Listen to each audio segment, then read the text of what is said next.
아멘. 오늘 이 느헤미야 1장 1절부터 11절의 말씀을 가지고 사명으로 위로하시는 하나님, 이 제목으로 말씀을 나누도록 하겠습니다. 한번 다 같이 따라해 볼까요? 사명으로 위로하시는 하나님. 네, 사명으로 위로하시는 하나님. 수련회 사역을 꽤 오래 하였습니다. 한국에서도 그래 했고요. 그리고 호주에 와서도 교회 안에서 이 수련회를 개최하고 여는데 참 많은 신경을 쏟았던 것 같아요. 특별히 학생부 수련회, 이 청년부 수련회가 앞으로 살아갈 그 신앙의 여정 가운데 얼마나 중요한지 그것을 잘 알기 때문에 그 수련회에서 반드시 그 아이들이 말씀 가운데 엎드려지고 또 기도하고 진정으로 마음 다해 하나님을 찬양할 수 있는 그런 시간을 만들기 위해서 노력을 참 많이 했던 것 같아요.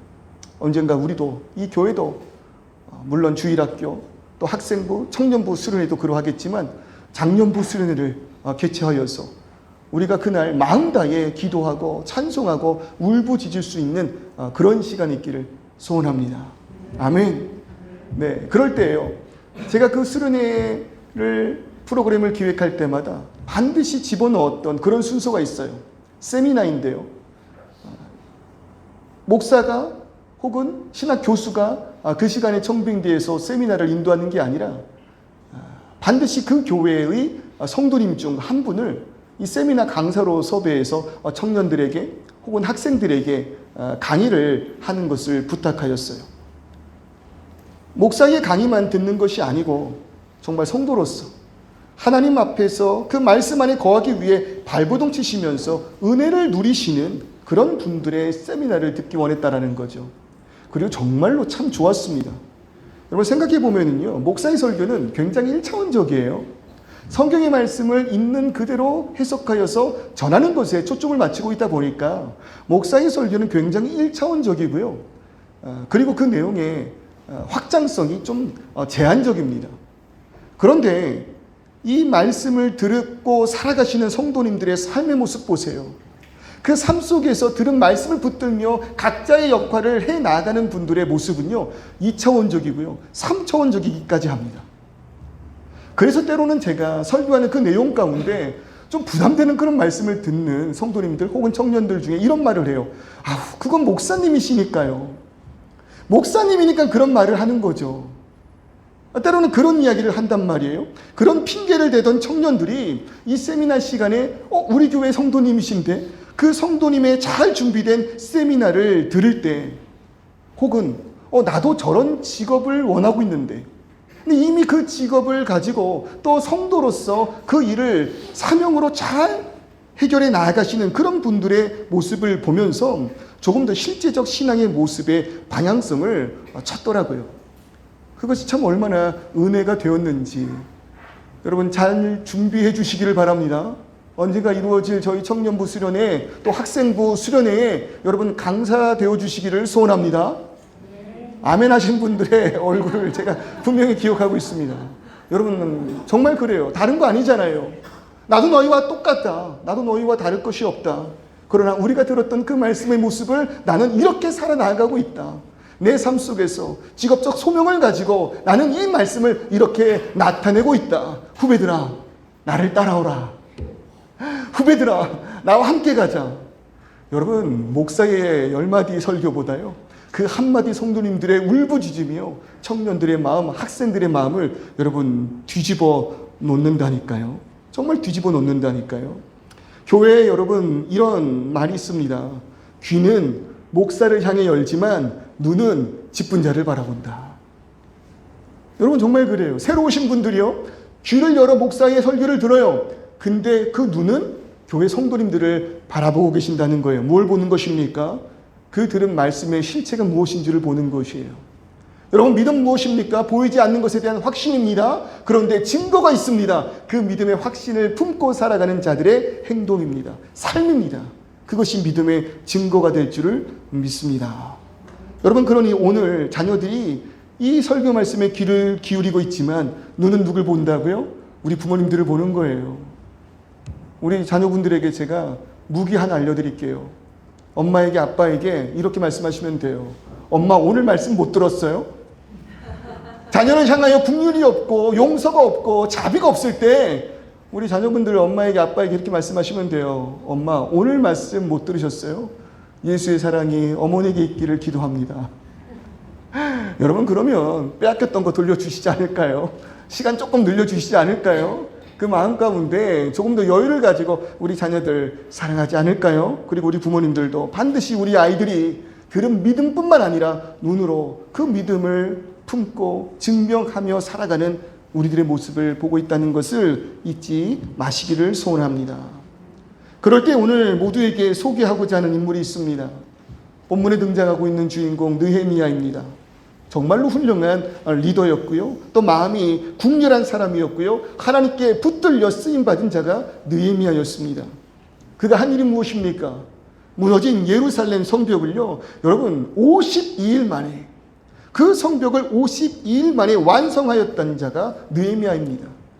그것을 다시 한번 재건함으로 인해서 그 민족의 아픔을 위로하였던 자가 여러분 느헤미야였다는 거예요. 그런데 놀라운 건 무엇이냐? 이 느헤미야, 이 존재가 선지자가 아니었다는 거죠. 여러분, 느헤미야는 지금 선지자가 아닙니다. 예언자도 아닙니다. 제사장도 아닙니다.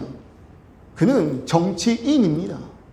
그는 어떠한 사역을 하는 사람이 아니었습니다. 오늘 이 시간 우리의 표현대로 하자면 그는 목사가 아니었다는 거예요. 전도사가 아니었어요. 교육자가 아니었어요. 이렇게 구분하는 것 좀 제가 싫어하긴 하는데 평신도였다는 거예요. 사역을 하지 않는, 교회 안에서 전문적으로 사역을 하고 있지 않는 자가 느헤미야였다는 거죠.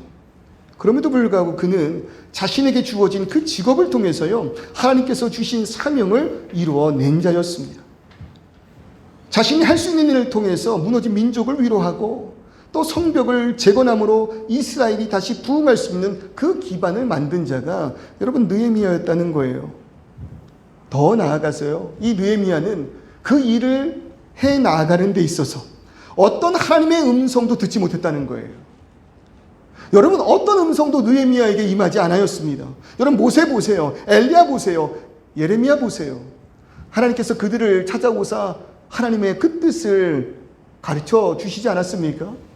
그들을 스스로 하나님께서 위로하시면서 그들에게 나아갈 길을 가르쳐 주지 않으셨습니까? 그런데 이런 직접적 계시가 단 한 번도 느헤미야에게 임하지 않았다는 거예요. 또 그렇다고 어떤 그러한 하나님의 뜻을 알고 있었던 선지자가 느헤미야를 찾아와서 당신에게 이러한 마음을 주십니다. 당신에게 이러한 길을 보여주십니다. 당신에게 이렇게 순종하라 말씀하십니다. 여러분, 그런 사건도 없었다는 거죠. 교육자가 아니었습니다. 하나님의 음성도 들은 적 없습니다. 누군가가 와서 신앙적으로 조언한 적도 없습니다. 근데 여러분, 이것이 참 위로되지 않습니까? 이것이 오늘 우리에게 너무나 큰 위로가 되는 것 아닙니까? 어쩌면 여러분, 이런 삶이 그냥 평범한 신앙생활의 모습이에요. 정말 지극히 평범한 생활의 모습이라고요. 우리들의 신앙은 늘 이래요. 밋밋해요. 무언가 특별히 그 음성이 들리고 어느 날 누가 찾아오는데 우리 얼굴을 보며 지금 하나님께서 무언가 말씀하십니다. 여러분, 이런 역사가 우리 일상 가운데 일어납니까? 없어요. 목사인 저에게도 20년 가까이 목회 생활을 하고 있는 저에게도 엎드려 기도하고 있을 때 바리톤 그 음성, 멋진 풍부한 그 성량으로 하나님 저에게 어디로 가라 말씀한 적이 없다는 거예요. 그러니 여러분 실망할 수 있겠죠. 나는 능력이 없는가? 나를 쓰시지 않는 건가? 오늘 나를 찾지 않으신가? 근데 여러분, 느헤미야가 그랬다는 것 아니겠습니까? 이게 오늘 스스로 연약하다 느끼는 저와 우리 성도님들에게 위로가 되기를 주님의 이름으로 소원합니다. 많은 사람들은요, 이런 직접 계시를 원해요. 하나님께서 직접 나타나셔서 막 꿈속에서 사명을 허락하시고, 아니면 유능한 그런 사역자가 그 집회에 참여했을 때 자신에게 신비스러운 예언을 해주기를 원한단 말이에요. 그러나 여러분, 하나님을 붙드는 자는요, 누군가 나의 꿈과 비전을 정해주지 않아도 충분히 하나님 앞에 엎드려 겸손한 마음으로 성령을 통해 말씀을 묵상해 나아갈 때 사명을 붙들 수 있게 된다는 것입니다. 그 뜻을 위해 나를 창조하셨으니까, 나를 창조하신 하나님의 분명한 뜻이 있으니까 누군가가 가르치지 않아도 겸손한 마음으로 성령을 의지하여 성경을 읽어 내려갈 때 여러분 깨달을 수 있다는 것 아니겠습니까? 그러니 말씀 묵상하시기를 소원합니다. 그리고 기도하시기를 원합니다. 말씀을 통해서 하나님의 마음을 깨닫게 될 것이고, 기도를 통해 어떻게 된다고요? 실제적으로 움직이고 행동하며 마음을 꺾고 순종하게 된다는 거예요. 말씀과 기도, 그것으로 충분할 줄 믿습니다. 연약한 우리에게 참된 능력은 이미 우리에게 허락하신 말씀과, 그리고 내 안에서 내 갈 바를 알지 못하 탄식할 때 그것을 위하여 탄원하시며 기도하시는 성령 하나님께서 우리를 인도하신다라는 것, 그것이 우리의 능력인 것입니다. 여러분, 그러할 때 느헤미야가 어떻게 자신의 사명을 깨달았을까요? 그 어떤 직접 계시 없었은 그때에 어떻게 느헤미야는 자신의 사명을 깨달은 것일까? 먼저 여러분, 느헤미야가 살았던 그 시대의 배경을 보면은요, 지금 이 시대는 기원전 586년 바벨론에 의해서 완벽하게 그 남유다가 망하면서 많은 사람들이 포로로 끌려간, 여러분 그 역사를 아시지 않습니까? 바로 그때의 예루살렘의 성과 성전이 회파되었던 그 배경을 가지고 있단 말이에요. 그런데 오랜 시간 지나지 않아서 그들을 무너뜨렸던 바벨론조차도 성경의 표현대로 이야기한다면 바사, 그리고 우리의 실역사로 본다면 페르시아에 의해서 완전히 정복당하였을 때 유다 사람들은 자연히 바벨론의 포로에서 페르시아의 포로가 되었다라는 거죠. 그러니까 페르시아의 지배를 이방 땅에서 받고 있는 상황이라는 것입니다. 그러니까 느헤미야 또한 이런 포로로 끌려온 자들 가운데 후손으로 태어난, 그러니 포로기 때 태어난 그런 자가 바로 느헤미야였다는 거예요. 그런 느헤미야에게 오늘 유다 땅에서 형제 중 하나인 하나니가 찾아와 그에게 그 사정을 설명하고 있는 것입니다. 여러분, 그 이스라엘의 상황에 대해서 형제 하나니가 무엇이라고 말하고 있습니까? 여러분, 지금요 바벨론 포로로 끌려가 이들이 페르시아 때까지 그들의 붙잡힌, 억압된 그런 삶을 살아가고 있을 그때 하나님의 은혜가 페르시아의 왕 고레스에게 임합니다. 그래서 그 고레스는 조금 포용 정책을 펼쳐요. 제국을 이루어낸 그들이 여러 민족에서 이방인들을 다 포로로 잡아와 호락 민족 되게 하였을 때, 유능한 자들을 자신의 제국을 위하여 힘써 일하게 하였을 때, 여러분 페르시아 그 고레스 왕에게 하나님의 은혜가 임함으로 인하여 그 섭리대로 이 고레스는요 포용 정책을 펼쳤다라는 거예요. 이 가운데 우리가 포로로 끌고 왔던 그 사람들 가운데 혹시라도 고향 땅으로 돌아가기를 소원하는 자들이 있다면 뭐하라고요? 돌아가라고요. 이 고레스 칙령을 통해서 포로되었던 이스라엘 백성들 가운데에서도 고향 땅, 그 유다 땅으로 돌아가는 이들이 생겨납니다. 그게 언제입니까? 1차 포로 기한을 수룹바벨 때라고 보고 있지 않습니까? 한 50여 년이 지난 그때에 이 고레스 칙령을 통하여 수룹바벨을 통한 1차 귀환이 이루어진다는 거예요. 그리고 그 수룹바벨은 하나님의 성전을 재건하는 역사를 이루어냈다는 거죠. 그리고 후에 에스라를 통한 2차 포로 귀환이 있습니다. 에스라 어떤 이입니까? 성경교사입니다. 그가 다시 한번 사람들을 이끌고 유다 땅으로 돌아가는 그 사건이 BC 458년 에스라를 중심으로 한 2차 포로 귀환의 역사라는 거예요. 그러므로 인해서 성전이 재건되고 에스라를 통하여서 그 유다 땅에 다시 말씀이 선포되고 있는 중이라는 것입니다. 그리고 오늘 느헤미야의 시대는 에스라의 시대와 동일 시대예요. 에스라가 유다 땅으로 돌아간 지 13년 정도 지난 바로 그 시기입니다. 그러니 이 느헤미야에게 있어서는요, 지금 그 땅에서 일어나고 있는 회복의 모습이 너무 궁금한 거예요. 수룹바벨을 통하여 성전이 세워졌고 에스라를 통하여 그곳에 말씀이 선포되고 있는 그 땅에서 얼마나 놀라운 은혜의 회복의 은혜가 일어나고 있을까? 그런데 그의 형제 하나니를 통해 들려온 이야기의 모습 어떠합니까? 포로로 끌려오지 않고 그것에 겨우 남아있던 자들, 그리고 1차, 2차를 통해서 그 유다 땅으로 돌아갔던 그 자들의 삶의 모습이 평탄치 않았다고 하나님과 이야기하고 있는 것입니다. 큰 환난 당하고 능력받고 예루살렘의 성은 지금 다 허물어져서 성벽이 없으니 이방 민족에게 지금 그 유다의 백성들이 능욕당하고 있다.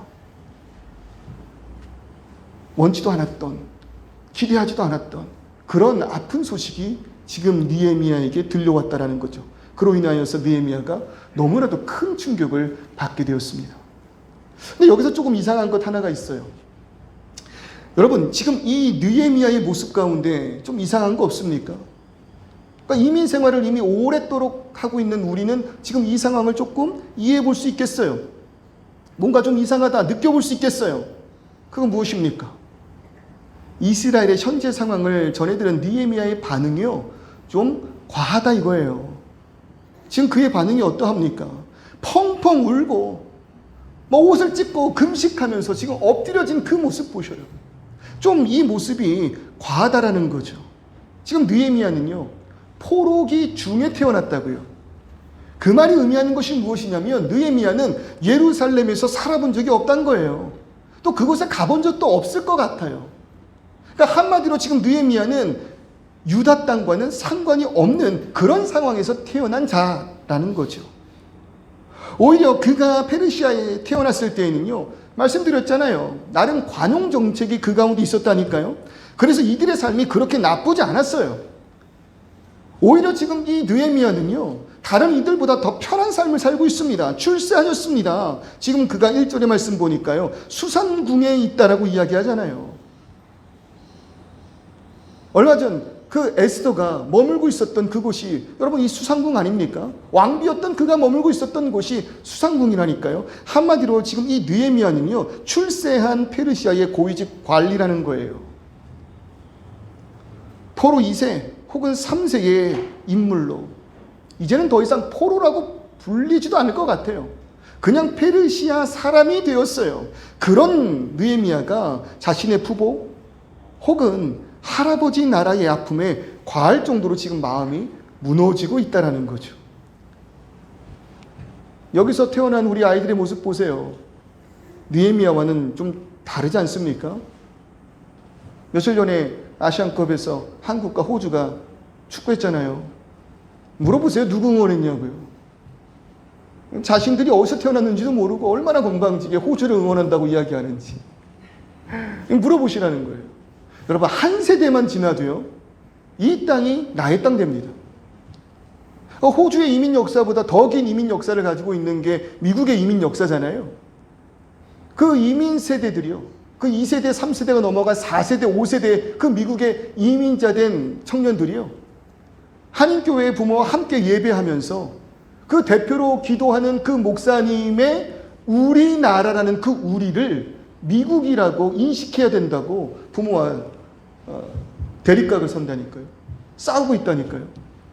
교회에서 말하는 우리나라는 이 미국 아닙니까? 이 미국에서 우리가 먹고 마시고 살고 그 은혜를 입고 있는데 왜 맨날 교회에서 우리나라 할 때는 다 코리아를 생각하고 있는 거냐고 불만을 제기하고 있다니까요. 여러분, 그렇게 되는 게 어쩌면 정상이라고요. 자연스러운 거라고요. 그럼에도 불구하고 여러분, 이 느헤미야의 모습 보십시오. 우리 아이들과는 분명 다른 모습입니다. 그에게는요, 이 유다 땅을 향한 유난한 관심이 있었다는 거예요. 이 관심이 참으로 그 유다와 예루살렘을 향한 마음으로 변하게 하였고, 그 유다 땅에서 그의 형제 하나니가 오니, 그러니까 너무 그 관심이 있음으로 인해서 형편을 물었던 것 아니겠습니까? 도대체 이런 관심이 어디로부터 왔을까요? 이 느헤미야가 그 유다 땅을 향한 이렇게 큰 관심이 어디에서부터 왔을까? 뻔한 것 아니겠습니까, 여러분? 부모에게로부터 왔다라는 거죠. 이곳에 살고 있지는 않지만 그 땅에 마음을 둔 부모의 영향이 느헤미야의 마음에도 마음의 고향을 예루살렘 향하게 하였다라는 것입니다. 저희 할머니와 할아버지가 다 이북에서 오셨어요. 함흥에서 오셨어요. 정말 오랜 시간을 함께 살며 저희 모든 신앙의 그 중심이 할아버지 할머니의 신앙일지인데, 이분들은요, 식사 기도할 때마다 언제나 빼먹지 아니하시고 기도를 하세요. 어디를 향해서요? 그 이북 땅을 향해서요. 밥을 먹다가 밥 쌀알이라도 한 톨 남기면은요, 할머니께서 우셔요. 우시면서 지금 이북에선 그 쌀 한 톨 못 먹어서 굶어 죽는 사람이 있는데 막 우셔요. 그럼 어떻게 합니까? 그거 빡빡 긁어 먹어요. 전 아직까지도 습관이 있어요. LA 갈비에 그 뼈에 붙어 마지막 그 살점을 반드시 앞니빨로 뜯어 먹습니다. 반드시 뜯어 먹어요. 왜 그러냐면요, 그냥 그 고깃살만 먹었을 때 할머님이 또 오시면서 그거를 다 뜯어 드시는 거예요. 고기 귀한 줄 모르고, 고기 귀한 줄 모르고. 그러니 그 식사 기도마다 얼마나 그 북을 위해서 기도했겠습니까? 그것이 제 마음에 있다니까요. 그것이 저희 형님 마음에 있다니까요. 그것이 저희 아버님 마음에 있다니까요. 그러니 우리의 소원이 통일되는 거예요. 하나님 그 문만 열어주시면 우리가 가겠습니다.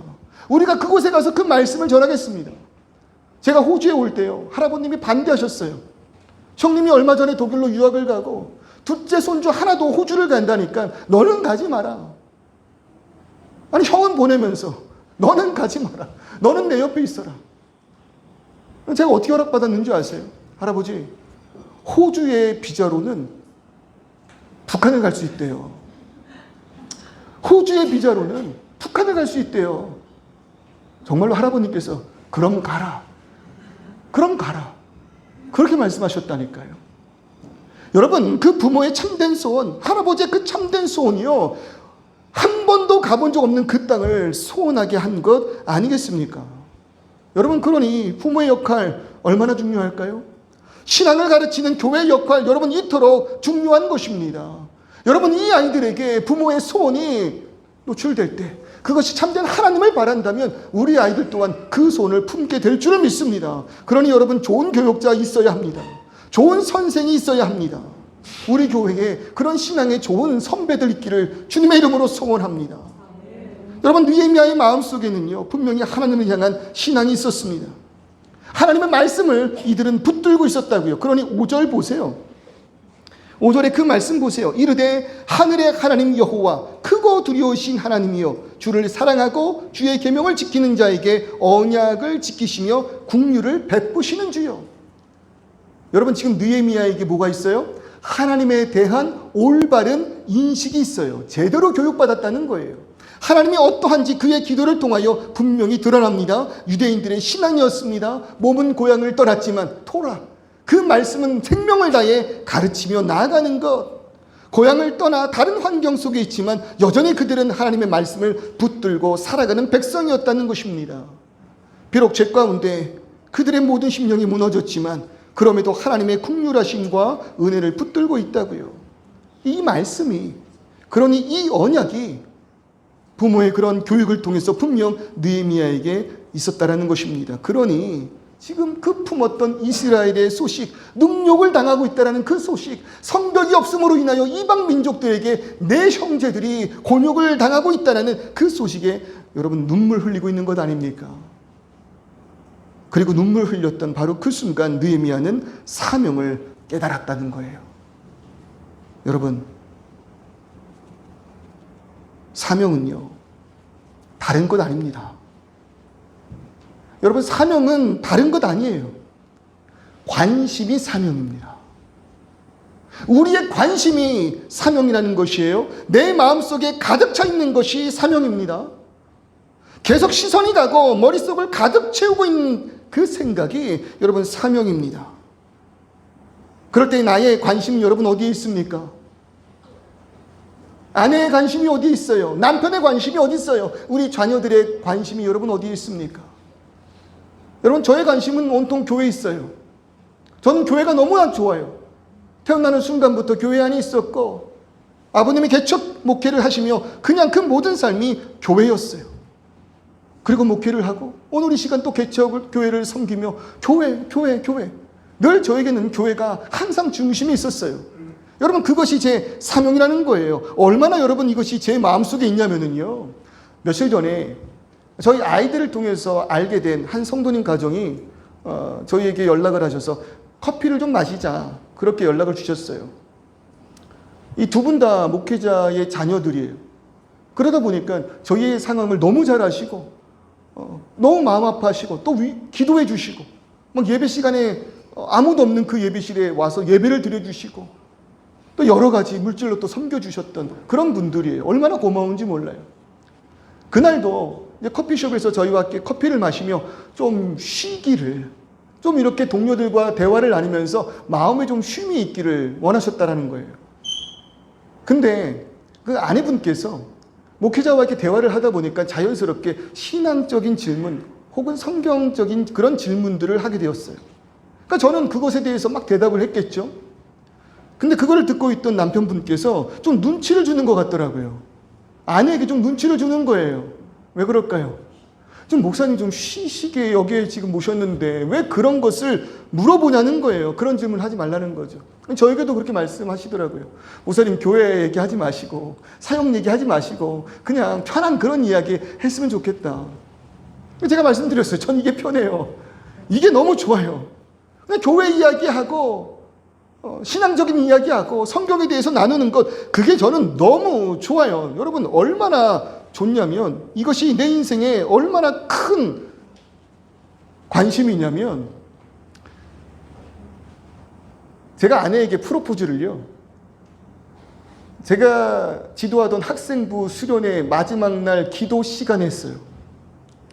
프로포즈를 실컷 기도회 다 하고 눈물바다가 된 그 순간에서 뒤에 반주하고 있던 아내를 무대 앞으로 불러서 그 중딩들이 뽀뽀해 뽀뽀해 하는 그 소리와 함께 결혼해 주겠니 프로포즈 했다니까요. 여러분 얼마나 교회가 제안했냐면 결혼식을 여러분 교회에서 했어요. 얼마나 그 교회 동료들을 좋아했냐면 신혼여행을 함께 사역하였던 찬양팀 전원을 데리고 갔어요. 처제도 데리고 갔어요. 여러분 어떨까요? 행복했을 거예요. 행복했을 거예요. 여러분 전 이게 너무 좋아요. 이게 너무 좋아요. 그게 사명 아닐까요? 그러니까 하나님께서 그런 마음을 주셨고 그런 사명대로 살게 하셨고 그 결과 여러분 목사 되게 하신 것 아닐까요? 여러분 저는 쉬는 게 싫어요. 성도님들을 주고 휴가 가는 거 정말 너무 싫어요. 휴가를 줘도 떠나기 싫어요. 왜요? 왜 제가 휴가 가는 그 시간 동안 우리 성도님들 못 봐야 되는 거냐고요. 그래서 이 전교회에서 7년 동안 사역하면서 단 한 번도 휴가를 가본 적이 없어요. 그냥 그게 좋았기 때문에. 여러분 그것이 사명일 줄을 믿습니다. 내 안에 무엇이 가득 차 있는지 생각해 보십시오. 무엇이 내 머릿속을 가득 채우고 있는지 생각해 보십시오. 무엇을 향하여 맨날 내 시선이 고정되는지를 생각해 보십시오. 여러분 그것이 사명이라는 것입니다. 다만 여러분 기억하세요. 이것이 내 욕망과 정욕이라면, 내가 집중하고 있는 것이 내 욕망과 적용이라면 그것이 사명은 사명인데 공중권세 잡은 사단의 사명이라는 것입니다. 그것이 나를 불안하게 하고 평안하지 않게 하며 욕심이 가득한 자 되게 할 것이라는 거예요. 내 안의 사명이 여러분 누구의 사명인지 분명 구분할 수 있어야겠습니다. 하나님을 향한 사명은요, 회복하는 것을 향한 소망입니다. 하나님께서 주신 사명은요, 살아나고 생명을 향한 갈망입니다. 여러분 그냥 좋아하는 것 아니에요. 정말 잘 되기를 소원하는 거예요. 올바르게 회복되기를 바라는 것에 하나님의 뜻이 이루어지기를 소망하는 것, 그것이 나의 관심이 될 때 여러분 그것은 하나님을 향한 분명한 사명일 줄을 믿습니다. 그러니 여러분 느헤미야의 관심은요, 하나님을 향한 관심이었으며 사명이었다는 거예요. 그러니 느헤미야가 눈물 흘리는 것 아니겠습니까? 그것이 그 마음 가운데 가득한데 안타까움에 눈물 흘리는 것 아니겠습니까? 하나님의 뜻과는 다르게 살아가는 그 백성들을 향한 여러분 눈물 흘리고 있는 것 아니겠습니까? 여러분들이 관심 갖고 있는 것, 그것을 위하여 원하고 바라고 소망할 때 하나님의 그 마음에 부족한 그 심령을 바라보며 여러분 눈물 흘리고 계십니까? 하나님의 그 마음의 안타까움을 깨닫고 그 마음이 나의 마음이 되어서 여러분 눈물 흘리고 있냐 이것입니다. 교회를 바라볼 때, 가정을 바라볼 때, 자녀를 바라볼 때, 그리고 오늘 이 시간 나에게 허락하신 그 직업 소명을 품고 나아갈 때 진정으로 그것이 하나님의 뜻에 합당하기를 소원하는 마음에 답답한 심정으로 여전히 쓰러지고 있는 내 모습에 너무 연약한 그 심령이 미워서 여러분 눈물 흘리며 기도하고 계십니까? 여러분 그것이 참된 하나님께서 우리에게 허락하신 소명일 줄을 믿습니다. 여러분 그렇게 눈물 흘리며 기도할 때 느헤미야는 하나님의 백성의 아픔이 어디로부터 시작하였는지 분명히 깨닫습니다. 8절에 그 말씀 보면은요, 옛적에 주께서 조회종 모세에게 명령하여 이르시되 만일 너희가 범죄하면 내가 너희를 여러 나라 가운데 흩을 것이요 만일 내게로 돌아와 내 계명을 지켜 행하면 너희가 쫓긴 하늘 끝에 있다 할지라도 거기서부터 그들을 모실 것이다. 모실 것이다. 하나님은요, 기도하는 자에게 문제를 해결할 능력 주십니다. 사명을 향하여 답답한 그 심령에 울부짖을 때 하나님은요, 기도하는 자에게 그 문제를 해결할 능력을 주신다는 거예요. 그 능력이 무엇이냐면 하나님의 온전한 말씀을 깨달아 알게 하는 것. 알게 하는 것. 왜 우리가 이렇게 되었는지, 왜 이렇게 슬피 울고 있는지, 왜 돌아갔음에도 불구하고 참된 평안을 누리고 있지 못한 것인지, 여러분, 느헤미야는 하나님 앞에 엎드려 눈물로 기도할 때 그 정답을 알게 되었다는 것이죠. 하나님 앞에서의 참된 순종이 정답이었다는 거예요. 여러분, 그러니 기도하시기를 주님의 이름으로 소원합니다. 이유를 모르겠다면, 뭐가 문제인지 이유를 모르겠다면 그저 엎드려 눈물로 기도하시기를 바랍니다. 여러분, 일전에 제가 그런 말씀 드렸잖아요. 우리의 순종은요, 구원과 관계가 없습니다. 우리의 순종은 구원과 관계가 없어요. 구원은 무엇입니까? 어떻게 이루어지는 것입니까? 오직 하나님의 택하심과 예수 그리스도의 십자가 은혜로만 주어지는 것, 그것이 구원일 줄 믿습니다. 포로로 끌려갔어도 여전히 이들은 지금 하나님의 백성이에요. 그러나 여전히 그들은 하나님의 백성이지만, 그러나 하나님의 말씀을 향한 순종은 하나님 안에서의 복을 누리게 하는 능력이라는 거예요.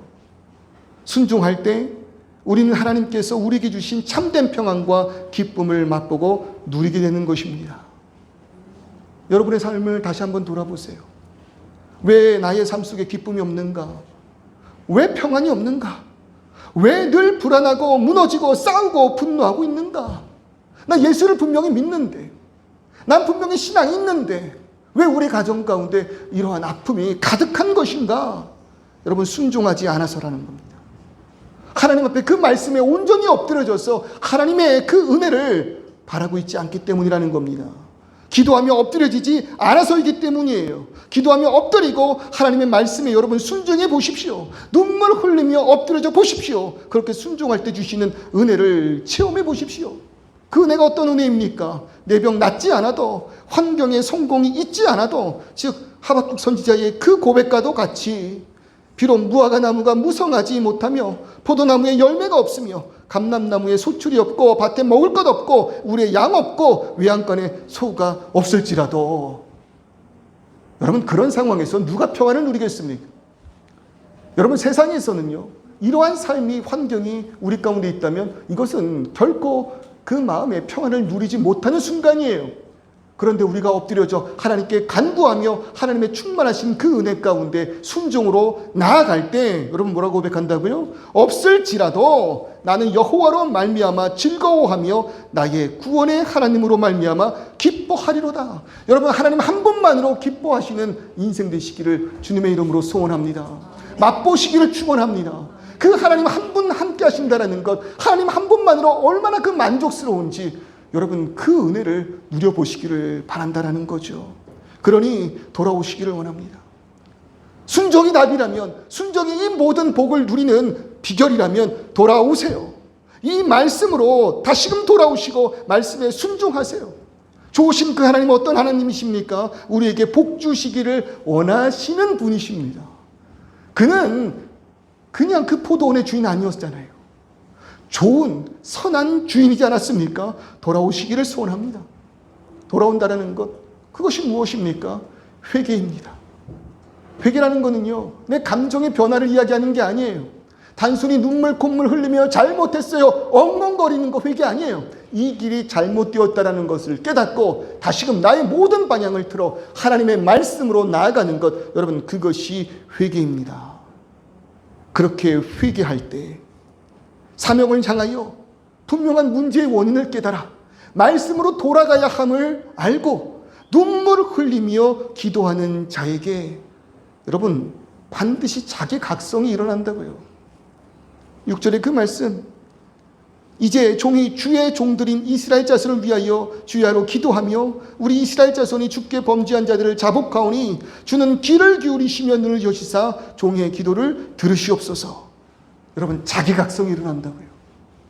정답을 깨달을 때 울며 하나님 앞에 기도하며 회복의 역사를 맛보는 자들은 자기각성, 회개의 역사가 일어난다고요. 여러분, 이 모든 일들의 근원이 여러분 누구 탓이라고요? 나와 내 아버지의 집이 범죄하였기 때문이라. 여러분, 느헤미야가 그렇게 고백하고 있다는 것입니다. 아까도 말했듯이요, 지금 이 느헤미야는 포로기 중에 태어났습니다. 이스라엘의 멸망과 직접 연관이 없어요. 그럼에도 불구하고 느헤미야는 지금 이 모든 일이 자신의 죄로 인함이라고 그렇게 이야기합니다. 왜냐하면 자신 또한 하나님의 백성이기 때문입니다. 느헤미야는 이 죄를 자신과 연결짓고 있습니다. 자신 또한 하나님의 백성이기 때문에, 자신이 참된 하나님의 백성이라는 것을 깨달을 때 하나님의 뜻을 위해 기도하지 않았고 회복의 역사를 위해 일하지 않았음에 회개하며 그 모든 아픔이 나 때문에 일어난 것이라고 엎드려지고 있는 것입니다. 분명 그는 관심이 있었습니다. 아파했습니다. 그러니 늘 물었다는 거예요. 좀 어때요? 좀 어때요? 좀 어때요? 어쩌면 돌아가려고 하는 그들을 격려하며 자신의 주머니에서 경비를 챙겨 주었는지도 몰라요. 그러나 분명한 건 느헤미야는 움직이지 않았다는 것입니다. 불과 몇 년 전에 있었던 그 에스라를 중심으로 한 2차 포로 귀환 때에도 이 느헤미야는 그 조국 땅으로 돌아가지 않았어요. 왜일까요? 이미 페르시아 땅에 익숙해져 있으니까. 모든 삶의 그 기반이 지금 이 페르시아 땅에 있으니까. 그러니까 자신에게 예루살렘으로 돌아가는 선택, 이거 결코 쉽지 않잖아요. 그거 우리 다 알잖아요. 주를 이동하는 것도 힘든데 국가를 옮긴다, 이민한다는 거, 여러분 그거 얼마나 힘든 일인지 알잖아요.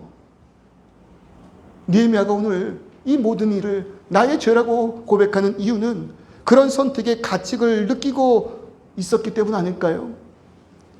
분명 그는 고민했을 거예요. 고레스 칙령을 통하여서 다시는 그 고향 땅으로 돌아갈 수 있음을 깨달았을 때 분명 그 마음 가운데 많은 고민들이 있었을 거예요. 왜요? 그는 하나님의 말씀을 알고 있었던 자였으니까. 하나님의 말씀에 귀를 기울이고 있었으니까. 여러분, 하나님의 말씀 가운데 예레미야 30장 1절부터 3절, 그 유다의 땅이 망하는 그 순간 하나님께서 회복을 선포하시며 그들에게 약속하신 건 무엇입니까? 여호와의 말씀이니라. 보라, 내가 내 백성 이스라엘과 유다의 포로를 돌아가게 할 날이 오리니 내가 그들을 그 조상들에게 준 땅으로 돌아오게 할 것이니 그들이 그 땅을 차지하리라. 하나님께서 이미 예레미야 선지자를 통하여 그 민족에게 위로하시며 말씀한 그 역사가 있잖아요. 그 언약이 있잖아요. 느헤미야 분명히 알고 있었을 것이에요. 그런데 그런 사인이 있었음에도 고레스 칙령을 통해 1차 스룹바벨을 통해 성전이 올라가는 그 순간에도 2차 그 에스라가, 그 율법교사인 에스라가 돌아가 하나님의 말씀을 선포하는 그 순간에도 그들을 격려하고 관심을 가지고 지켜보기는 했지만 느헤미야가 그곳으로 나아가지는 못했다라는 거죠. 그러니 자신 또한 자신의 조상들처럼 하나님의 말씀에 순종하지 못한 자였다는 것을 깨달은 느헤미야가 뭐 한 것이에요? 자기각성을 한 거예요. 회개한 거예요. 이 모든 일의 문제가 나로부터 시작하였다는 것을 고백하고 있는 것입니다. 여러분, 난 탓이 도대체 어디 있습니까? 교회가 무너진 것이 어떻게 남들 탓입니까? 어떻게 우리가 그렇게 말할 수 있습니까? 나는 말씀에 순종했습니까? 나는 사랑했습니까? 나는 이해했고 용서했고 엎드려져서 하나님의 그 말씀을 따르며 나아갔습니까? 어떻게 교회 무너짐이 한 목사의 문제이고 어떻게 교회의 악함이 저 성도의 책임이 될 수 있겠냐는 거예요. 여러분, 세상이 언제 악한 심판을 받게 됩니까? 세상이 언제 악함으로 인하여 하나님의 심판의 진노 가운데 놓여지게 됩니까? 창세기의 말씀을 통해 그곳에 의인이 없기 때문에 라는 것을 우리 다 알고 있지 않습니까? 의인 하나가 없어서. 그렇다면 오늘 이 교회가 무너지려고 하고 있는 그때에, 오늘 이 국가가 그 경계선이 무너짐으로 인하여서 특정한 기준 없이 자신의 속인에 옳은 대로 나아가는 세상이 되어져 버렸다고 이야기할 때 여러분, 회개할 것이 무엇입니까? 그 땅에 의인 없는 것, 그 의인이 내가 되지 못하였다라는 것, 여러분 우리가 그것을 회개해야 하는 것 아니겠습니까? 여러분, 오늘 이 시간은 우리가 울어야 할 때인 줄을 믿습니다. 생각해 보십시오. 왜 선지자가 아닌 정치가 지금 느헤미야를 사용하는 것입니까? 묵상을 해봐요. 왜 정치가 느헤미야를 사용하실까? 결론은 하나예요. 여러분, 선지자들이 다 악에 빠져서예요. 하나님의 말씀에 직접적으로 순종하며 움직이고 자신의 생명을 바쳐야 할 선지자들, 누구보다 그 말씀에 깨어있는 그들이 여러분 악해서예요. 왜 오늘날 평신도 사용하기를 원하실까요? 다른 건 아니지 않겠습니까? 목사들에게 소망이 없어서이지 않겠습니까? 왜 젊은 세대가 희망이라고 말하고 있습니까? 장년들이 그 길을 떠나서이지 않습니까? 왜 브리즈번 이 땅에 이 조그마한 교회를 세워가는 것입니까? 이 땅의 성도들에게 외쳐야 할 분명한 사역이 우리 가운데 있기 때문 아니겠습니까? 그런데 우리가 지금 시작한 지 얼마 되었다고 스스로 건방을 떨고 있는 것일까요? 기도하지 않고 회개하지 않고 서로 남 탓하고 있는 것일까요? 여러분, 오늘 이 시대의 아픔은 바로 나 때문인 줄 믿습니다. 내 죄요, 내가 죄인이요, 하나님의 뜻을 떠나 이 교회를 무너뜨리는 자임을 고백할 때, 눈물 흘릴 때 자복하는 자들에게 하나님은 분명히 다시 사명을 회복시켜 주실 줄을 믿습니다. 그 순간에도 울며 불며 엎드려 이것이 내 죄임을 깨달아 슬피 울 때 하나님은 우리에게 사명을 허락하시사 회복시켜 주실 줄을 믿습니다. 그때에 내가 왕의 술관원이 되었느니라.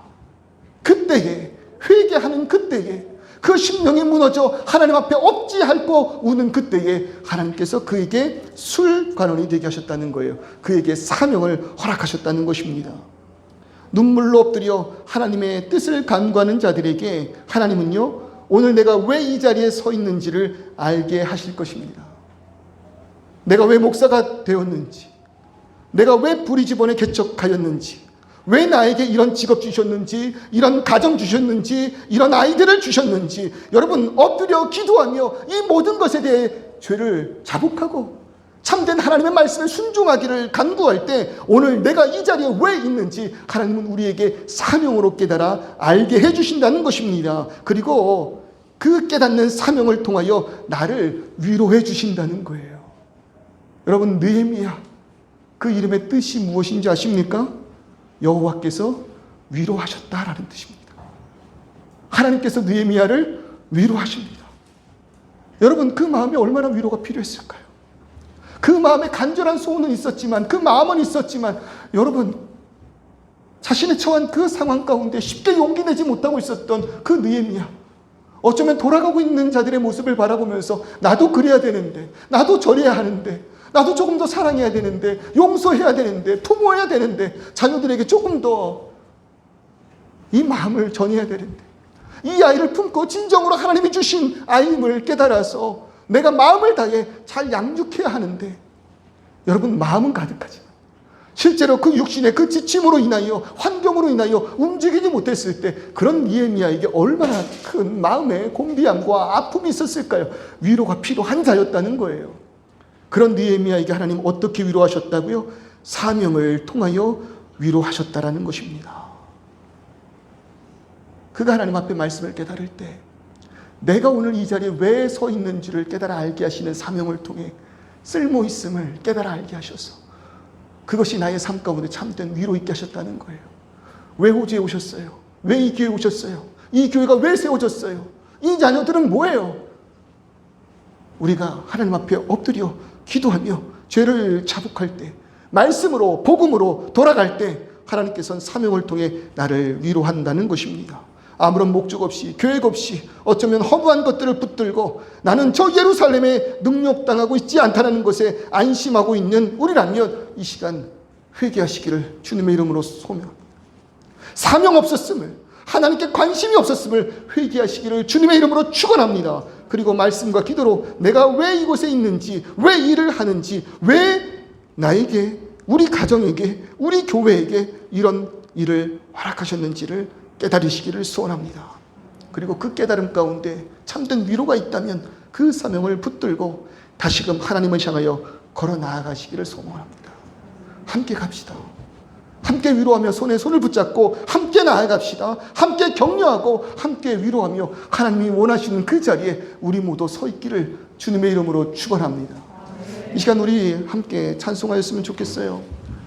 여러분, 오늘부터 우리들의 참된 소원이 하나님의 그 마음 아는 것이었으면 좋겠어요. 하나님께서 우리에게 허락하신 그 사명이 나의 소원 되었으면 좋겠어요. 그럴 때 우리가 엎드려질 것입니다. 눈물을 흘릴 것입니다. 기도할 것입니다. 회개할 것입니다. 그럴 때 하나님께서 우리를 위로하시고 우리를 통하여 느헤미야가 예루살렘 성벽을 다시금 재건한 것처럼 우리를 통해, 나를 통해 이 가정을 회복시키실 줄 믿습니다. 나를 통해, 이 교회를 통해 이 지역을 다시금 회복시키실 줄을 믿습니다. 바라고 원하고 소망하고 소원하는 것, 주님이여, 주께서 주신 사명 깨달아 알게 하여 주시옵소서. 이 세상을 살아가는 동안에 나의 힘을 의지할 수 없으니 기도하고 낙심하지 말 것을, 우리의 소망 이 땅에 있지 아니하고 주께 있기 때문입니다. 다시 한번 고백해 볼까요? 이 세상을 살아가는 동안에 나의 힘을 의지할 수 없으니 기도하고 낙심하지 말 것은 주께서 참 소망이 되심이라. 하나님의 꿈이 나의 비전이 되고 예수님의 성품이 나의 인격이 되고 성령님의 권능이 나의 능력이 되기 원하고 바라고 기도합니다. 주의 길을 걸어가는 동안에 세상의 것 의지할 수 없으니 감사하고 낙심하지 말 것을 주께서 참 기쁨이 되심이라. 다시 한번 고백할게요. 주의 길 걸어가는 동안에 주의 길을 걸어 왜 아픔이 없겠어요? 왜 슬픔이 없겠어요? 왜 답답함이 없겠어요? 어쩌면 우리가 그래서 절망할 수도 있겠지만, 그러나 감사하고 낙심하지 말 것은 우리들의 참된 능력 주님 되시기 때문입니다. 하나님의 꿈이 나의 비전이 되고 예수님의 성품이 나의 인격이 되고 성령님의 권능이 나의 능력이 되길 원하고 바라고 하나님의 꿈이 이 시간에 간절한 소원으로 되고 예수님의 성품이 나의 인격이 되고 성령님의 권능이 나의 능력이 되길 원하고 바라고 기도합니다. 원하고 바라고 기도합니다. 원하고 바라고 기도합니다.